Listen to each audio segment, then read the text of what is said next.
बिस्मिल्लाहिर्रहमानिर्रहीम।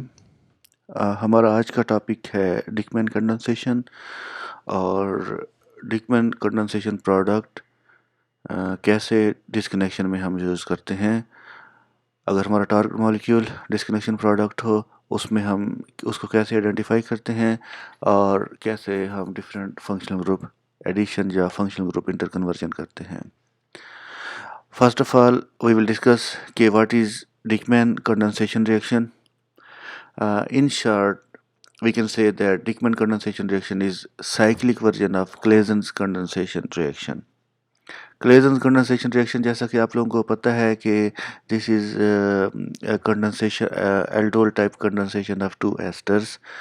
तो अगर हम सिंपल डाई एस्टर ले लें और क्लेजन्स फैशन में अगर इनकी कंडेंसेशन हो, एक पार्ट एक एंड एस्टर का इनुलेट हो और इनुलाइज हो और दूसरे जो एंड पे कार्बोनिल कार्बन ऑफ एस्टर होगा उस पे वो अटैक करे तो इसके रिजल्ट में साइक्लिक प्रोडक्ट बन जाएगा।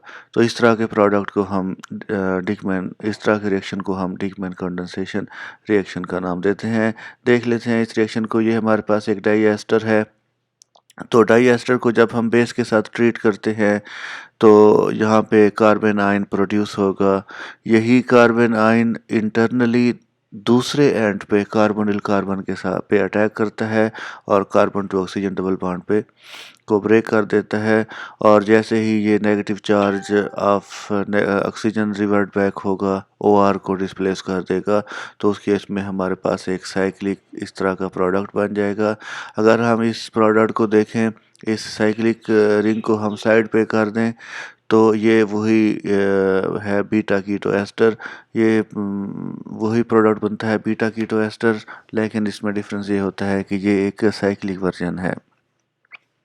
मोस्ट कॉमनली 4, 5 और 6 मेंबर रिंग ऐसी हैं जिसमें हम उन्हें कह सकते हैं कि 5 6 मेंबर रिंग ऐसी होती है या 5 6 7 मेंबर रिंग ऐसी होती हैं जिन्हें हम कह सकते हैं कि इनमें रिलेटिवली रिंग स्ट्रेन है या 6 मेंबर रिंग स्ट्रेन फ्री होती है। तो इसी तरह डिकमैन कंडेंसेशन रिएक्शन यूज़ करते हुए हम 5 6 और 7 मेंबर रिंग बना सकते हैं। अब इस केस में ये जो हमने CH2 ग्रुप ऐड करने हैं तो ये हम जो है 4 to 6 वेरी करते हैं। अगर ये CH2 4 होंगे तो हमारे पास 5 मेंबर रिंग बनेगा। अगर CH2 जो है 5 होंगे तो 6 मेंबर रिंग बनेगा। अगर ये 6 होंगे तो 7 मेंबर रिंग बनेगा। ये हम इस से डिफरेंट जो प्रोडक्ट बना सकते हैं उनको इस तरीके से देख सकते हैं कि अगर n की वैल्यू 4 होगी तो हमारे पास ये 5 मेंबर एस्टर बनेगा। साइक्लिक हम इसे कीटो एस्टर का नाम दे सकते हैं कि ये कीटोन जो है वो साइक्लिक फॉर्म में है और वही बीटा कीटो एस्टर ही है प्रोडक्ट, लेकिन ये इसका साइक्लिक वर्जन आ जाता है। इसी तरीके से जब हम 6 मेंबर रिंग की बात करते हैं, n की तादाद 5 होगी तो हमारे पास ये इस तरह का प्रोडक्ट बनेगा। और इसी तरह हम 7 मेंबर रिंग भी इस तरीके से बना सकते हैं। Smaller member ring than 5 member ring, उनमें रिंग स्ट्रेन बहुत ज़्यादा होता है, उनको बनाना थोड़ा सा डिफ़िकल्ट होता है। सिमिलरली अगर हम इससे ऊपर 8 मेंबर रिंग की तरफ जाते हैं तो उसमें भी रिंग स्ट्रेन की वजह से, उसकी शेप की वजह से हम उस 8 मेंबर रिंग को या उससे हायर रिंग को भी नहीं बना सकते। पॉसिबिलिटी उसमें कम होती है। जब हम इस प्रोडक्ट की बात करते हैं तो हम यहाँ से एक चीज़ कंक्लूड कर सकते हैं कि ये जो हमारी एंड फंक्शनैलिटी है रिंग के आउटसाइड, ये एस्टर फंक्शनैलिटी है। जो हम इसे कह सकते हैं कि this is product of Dieckmann condensation reaction. Product of Dieckmann condensation reaction में हमारे पास कीटोनिक फंक्शनैलिटी है, दूसरी साइड पे हमारे पास एक एस्टर फंक्शनैलिटी है। अब इस एस्टर को जिस तरह हमने पहले रिएक्शन में यूज़ किया है कि हम इसको हाइड्रोलाइज करेंगे तो हमारे पास ये कार्बोक्सिलिक एसिड आएगा। अगर हम इस कार्बोक्सिलिक एसिड को डी कार्बोक्सिलेट करें तो हमारे पास ये पूरा ग्रुप जो है वो रिमूव हो जाएगा। तो उसके रिज़ल्ट में हमारे पास जो बकिया पार्ट है वो साइक्लिक 5 मेंबर कीटोन आ जाएगा। इस केस में अगर हम इस पार्ट को रिमूव कर देते हैं, hydrolysis followed by acidic hydrolysis followed by decarboxylation, तो ये पूरे का पूरा ग्रुप उतर जाएगा, तो हमारे पास 6 मेंबर कीटोन आ जाएगा। इसी तरीके से यहाँ पे हम 7 मेंबर कीटोन हासिल करते हैं।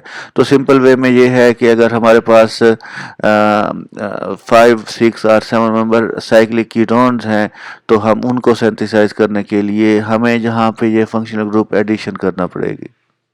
इस फंक्शनल ग्रुप एडिशन करें तो देन हम जहाँ से डिस्कनेक्ट करेंगे तो हम इसको cyclic version of Claisen condensation, Dieckmann condensation के थ्रू इसको हम डिस्कनेक्ट कर सकते हैं।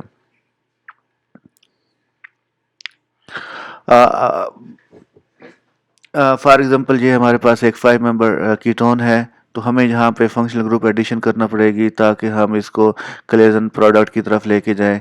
जब हम फंक्शनल ग्रुप एडिशन या एस्टर फंक्शनलिटी ऐड करते हैं तो ये then cyclic beta keto ester है, तो हम इसको डिकमैन कंडेंसेशन के थ्रू डिस्कनेक्ट कर सकते हैं। तो हमारे पास इस तरह का डाई एस्टर आएगा, और जब हम इसकी सिंथेसिस करते हैं बेस के साथ ट्रीट करें और इस ग्रुप को रिमूव करने के लिए हाइड्रोलिसिस फॉलोड बाय डीकार्बोक्सिलेशन, तो हमारे पास 5 मेंबर रिंग आ जाएगी।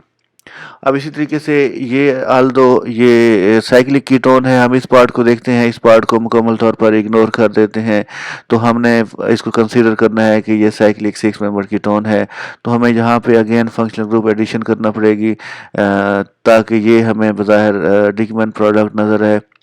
तो जब हम इसमें फंक्शनल ग्रुप एडिशन करते हैं तो एस्टर फंक्शनैलिटी ऐड हो जाएगी, तो ये हमें साइक्लिक बीटा कीटो एस्टर नज़र आ रहा है। इस फंक्शनैलिटी को अगर हम इग्नोर कर दें तो यहाँ से जब डिस्कनेक्ट करते हैं तो हमारे पास ये इस तरह का डाई एस्टर आ जाता है। अब जब इस प्रोडक्ट की बात करते हैं तो ये बेसिकली इस फंक्शनैलिटी से इस फंक्शनैलिटी की तरफ आएँ तो ये बेसिकली 1,4 एडिशन प्रोडक्ट है जिसे हम माइकल प्रोडक्ट का नाम देते हैं। यहाँ से दोनों ग्रुप को डिस्कनेक्ट करेंगे तो ये हमारे पास alpha beta unsaturated carboxylic esters आ जाएंगे, 2 मॉलिक्यूल इसके, और ये हमारे पास जो फंक्शनैलिटी है ये अमीन आ जाएगा, अमीन एस्टर, और इनके साथ पहले इसके साथ रिएक्शन करेगा 1,4 एडिशन प्रोडक्ट, इसके साथ रिएक्शन करेगा 1,4 एडिशन प्रोडक्ट, तो हमारे पास इस तरह का मॉलिक्यूल आ जाएगा। जब हम इसको